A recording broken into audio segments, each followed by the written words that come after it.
Gabby. And I'm Sam. And this is our biotech project. So we had a patient come in, and he got his femur jacked up in World War II. But he's a football player, and so we have to fix it and make it, high impact resistant. So there was a couple designs. We ended up with this, but we're going to tell you about how we got there and why this is a surgical implementation that should be used around the world. So the first idea was this kind of wrap idea.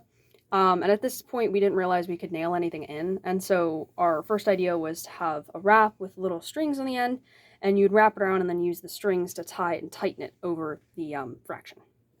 And then, so we heard our teacher say that we could put screws and nails into the bone. So I said that we should have like metal pulls come over the bone to make it stronger. And then add in the screws to tighten it in. So we kind of went back and forth. For a while, it swapped to kind of this like bolt and pull idea. And then we were talking about using a metal wrap instead to hold it in place so we didn't have to make as many incisions. So the issue ended up being that we have very limited resources. Welcome to Greensburg-Salem High School. So then we swapped to using this piece of pleather that we found. And it ended up also not working because it was like really hard to screw through and we weren't using a drill. And so it just kept twisting around and tearing. Yeah, it was wrapping around the screw instead of going through. So then we swapped back to the separate portioned poles ideas with this kind of mini wrap around it for extra support. And we still didn't have metal. And so moved further on in the design process and we saw some pipe in a cabinet. And like any genius, we saw some random thing and we're like, that'll do. So we had Gabby bring home this solid PVC pipe. It took about an hour and a half to cut through it the way we wanted it to. And in that process, we didn't have a clamp. So we had to put the pipe around the blade to actually cut through it. And my dad was helping me. So he had to supervise to make sure nobody cut their hands. And we had to pre-drill in the holes for the screws because we weren't allowed to use the drill the next day. So we were impatient and didn't want to wait. So we sent Gabby home with a lot of homework. So in the end, we ended up taking this pipe and we segmented it into 4 parts so they each looked like this. And then we had the 4 wrapped around the bone and nailed the top and the bottom. So again, on the final design, you can kind of see this. This is like 1/4 of the PVC pipe, and then you have a nail here and a nail here. And we didn't get to the wiring yet. So after we got our PVC cut, we actually had to put them into a dummy thigh, which was made of the same pleather that we couldn't get the screws through. So that was a bit of PTSD. And you can see here we have 2 cuts. That's my 4th grade level stitching. This is Gabby's actually professional stitching. So within here you can see we had a pipe here and a pipe here. And so the part of this that sucked, obviously, was we needed 2 cuts, and we had to pull them apart quite a bit. So if this was a real person, it could cause a good bit of damage to the skin, plus making recovery a lot harder. And then we got to the suturing. It really didn't work because the needle was really hard to put through the pleather.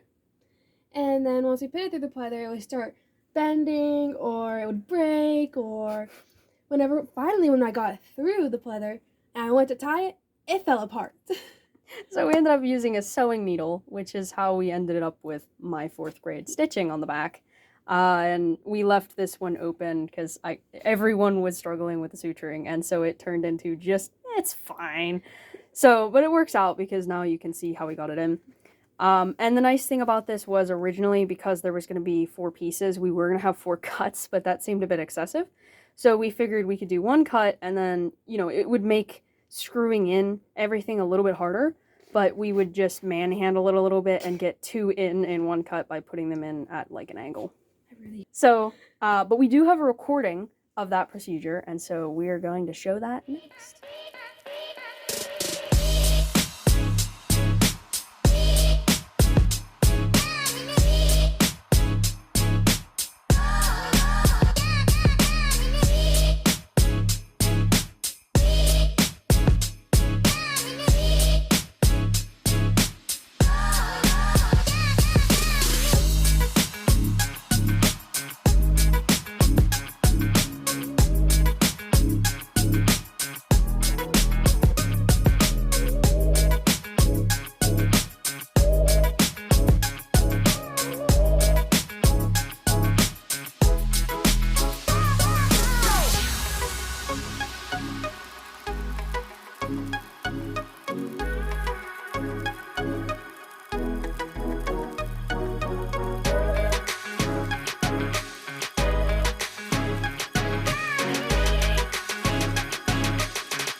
So after we did the testing on the fake thigh, we did it on an actual bone model.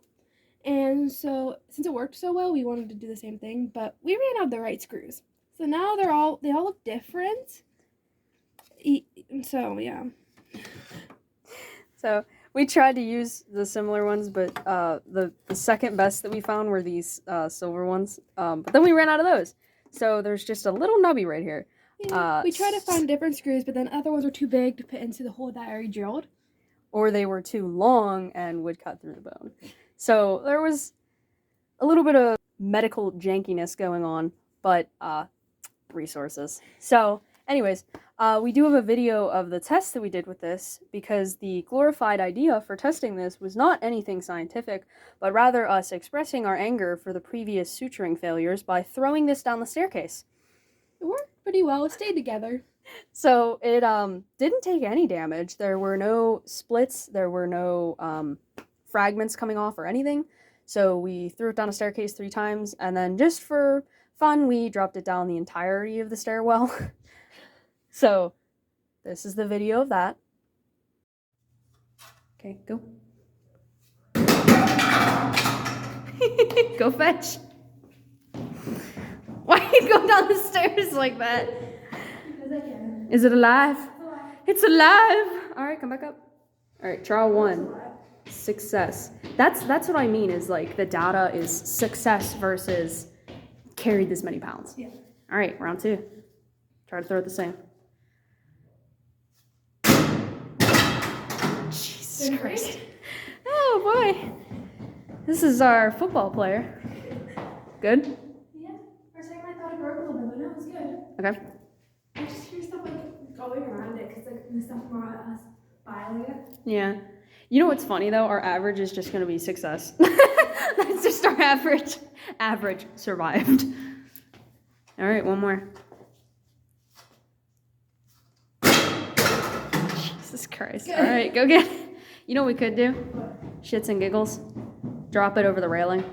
Yeah, that's what we were talking about before. You want to do that? What if somebody was walking through? I'll record from down there. Okay, so come back up. That was a success. Go. God, that's atrocious. Is it live? Yeah, we're good. We're good. All right. Even though it stayed together, we still add the wire just to have a little bit of a fix to it, like our packet said. So this is the wire that we added around it to add a little bit more support. But whenever we if it's actually put into somebody's leg, it wouldn't have been done like this. We would actually have it wrapped around and then tie it instead of just wrapping it around the whole way. Similar how you suture the ribs back together. Even though the first test was a success, we were supposed to test it again, which we really didn't need to because we were adding something to strengthen it, but we thought, why not? It's fun throwing it down the staircase, so no harm done.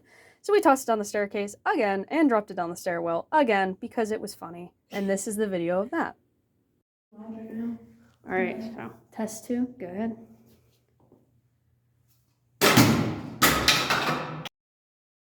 All right, we'll get it and I'll go down. That's good. Jesus.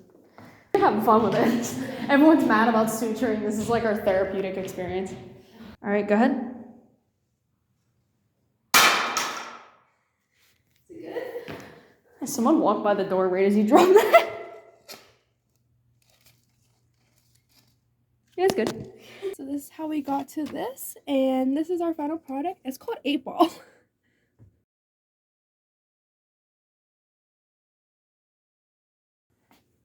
So here's our patient sitting on the table. Yes, and then we can test their reflexes. Can you feel this? Right.